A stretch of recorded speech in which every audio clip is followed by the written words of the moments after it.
time maanta waxa halkan xafiiska noogu yimi European delegate ka socda oo halkan noogu yimi Europeanka qolooyinkii deeq-bixiyaasha ahaa ee ka qayb qaadan jiray doorashooyinka laba qodob baanu ka wada hadalay doorashada baarlamaanka iyo deegaanka ee aanu doonayno inay dhacdo 2019 ka dabayaaqadiisa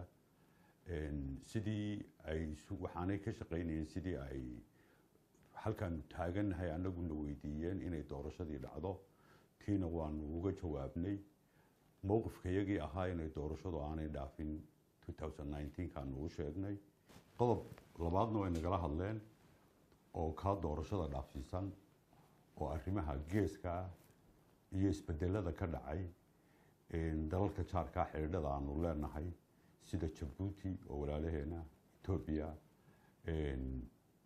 intaaba waanu ka wada hadalay mowqifkaanu ka taaganahayna waanu u sheegnay inuu xiriirkaygu wanaagsanaado qodobadan ka wada hadalay kuwaas ka mid ahaa